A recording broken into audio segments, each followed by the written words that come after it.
Donc, bonjour à tous, aujourd'hui je reçois Donald Renew, tu vas bien? Bah ouais, impeccable toi, merci. Ah, super, merci. Donc, pour ceux qui ne connaissent pas, tu es un acteur surtout actif dans le doublage. Tu fais notamment la voix de Titeuf, par exemple de Spider-Man dans The Amazing Spider-Man, et tu fais également les voix off d'Énergie. Exactement. C'est vrai que c'est un peu spécialisé dans le domaine de la voix, mais il y en a un petit peu dans tous les sens dans ce domaine, c'est cool. Justement, qu'est-ce qui t'a donné l'envie de te lancer dans le doublage? En fait, j'ai commencé hyper tôt quand j'avais 10 ans, un peu par hasard. Et c'est vrai que à l'époque, je savais pas que j'allais en faire mon métier, mais petit à petit, plus j'en ai fait, plus les gens ont pensé à moi pour aller me rappeler, et du coup, voilà, c'est un peu fait le bouche à oreille, quoi. Par Mais ça a rapport vraiment démarré avec à Toy Titeuf. Story en fait. Toy Story? Une fois que j'ai fait ce film-là, ça a vraiment décollé. Pour l'apprentissage, il y a des écoles pour apprendre comme ça le doublage? Oui, il y en a maintenant, mais le problème c'est que ça n'apprend pas le métier de comédien, c'est-à-dire Ah que oui. c'est une spécificité du métier de comédien, mais ça n'apprend pas à jouer la comédie. Et la plupart des gens qui font ces écoles-là pensent qu'en faisant une école de doublage, ils peuvent faire du doublage après, mais pas du tout.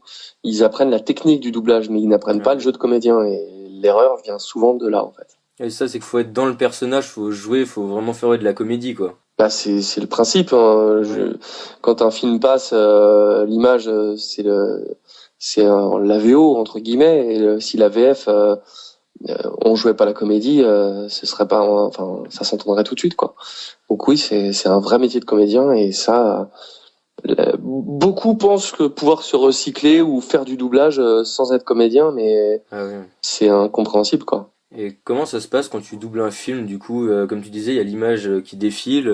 Ouais, c'est ça. Bah, il y a c'est comme un écran de cinéma avec un petit écran en dessous où il y a plein le texte qui défile. Synchronisé avec ce qui se passe à l'image. Donc voilà, c'est une technique bien au point depuis longtemps maintenant. Combien de temps ça te prend un peu de doubler un film? Ça dépend. Hein. On peut faire un film en 3 jours, comme ou le Star Wars. J'ai eu plus de 3 semaines pour le faire. Ah Et, ouais.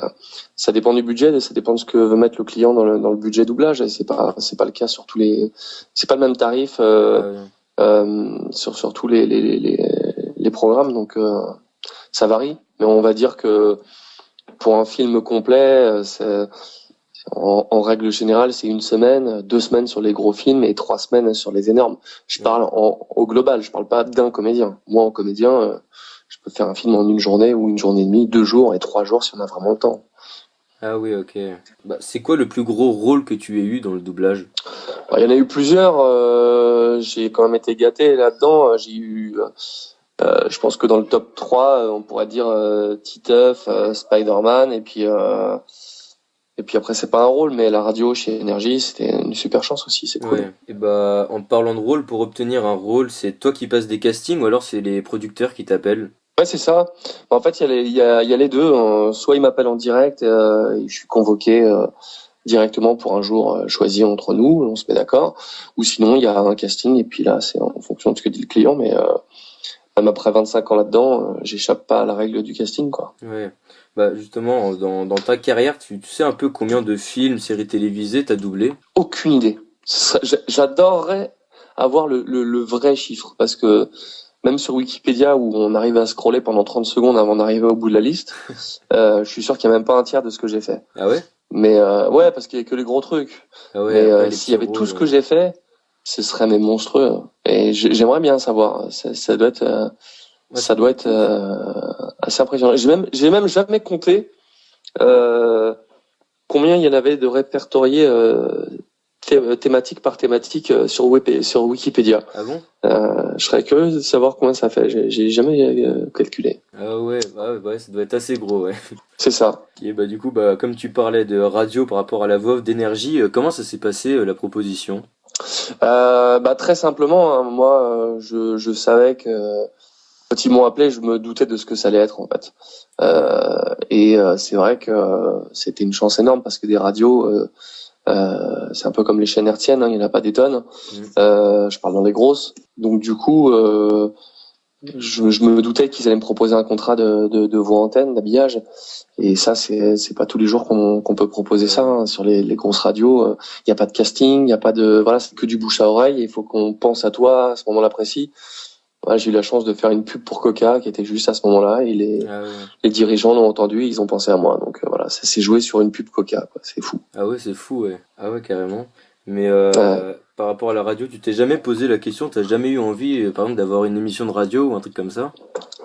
Alors, on m'a proposé d'animer une web radio Énergie Disney Channel. J'ai abandonné dès la première matinée parce que c'était vraiment pas mon truc. Ah ouais. C'était compliqué. Ça m'a pas. Voilà, c'était un peu. C'était pas comme de la libre antenne où on peut discuter. Bon, après, c'est un talent, un animateur, c'est un vrai métier. Mais du coup, là, c'était vraiment des cases. Fallait remplir 45 secondes avec un brief de 3 secondes. Genre, Selena Gomez est partie en week-end avec Justin Bieber. Voilà. Faut faire 45 secondes là-dessus. Ouais, Je t'avoue que j'ai un peu galéré et j'ai pas voulu le faire. Maintenant, j'ai eu la chance qu'on me propose de faire de l'animation sur une de mes passions, les jeux vidéo, sur la nouvelle chaîne ES1 qui vient de se monter, hein, qui sera bientôt à l'antenne. Ah ouais. Et bah voilà, j'ai 2 émissions dessus sur les jeux de voiture et sur les jeux mobiles. Donc je suis très content de faire partie de l'aventure, et c'est un truc qui me plaît vraiment beaucoup, l'animation, Ah ouais. et voilà, je suis content de faire partie de ce truc-là. D'accord. Et puis bah du coup pour revenir à Titeuf quand même c'est quand même emblématique, genre tous les jeunes en tout cas de mon époque, Tout à fait. tout le monde a regardé ça à un moment, genre même moi je les regardais tous, c'est vraiment. Et je voulais savoir comment t'as découvert la voix qui est devenue celle de Titeuf.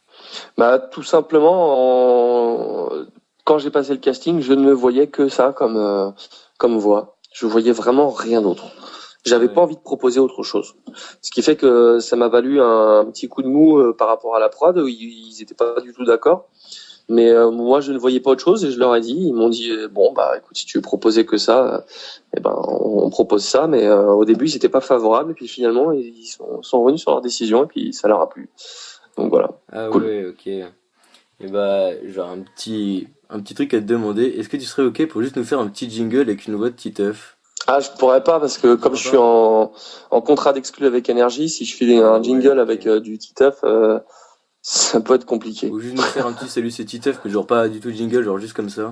Ah oui, pas de souci, ouais. Ah ouais. Je te fais maintenant? Ouais, vas-y, s'il te plaît, ce serait Ok. cool. Ouais, ciao, salut, c'est Titeuf. Ah, c'est excellent. Ah, excellent. Bon, bah, merci beaucoup. Donc, Je t'en prie. bah, pour finir, quel conseil donnerais-tu à tous ceux qui voudraient se lancer dans le doublage comme ça? D'être persévérant, et puis surtout de bien comprendre que c'est un métier de comédien à la base, et que du coup l'un ne va pas sans l'autre. Donc s'ils veulent faire du doublage, commencer par faire des cours de théâtre dans sa région, dans son conservatoire. C'est le b.a.-ba, et il y aura pas moyen de passer au travers. Donc voilà. D'accord. Bah, merci beaucoup d'avoir accepté l'interview, c'est vraiment gentil. Pas de souci, avec plaisir. Je te dis bonne continuation. Ça marche. Et puis, bah, Merci à toi au aussi. revoir. Merci, c'est gentil. Ça roule, salut. Salut. Ciao. Bye bye.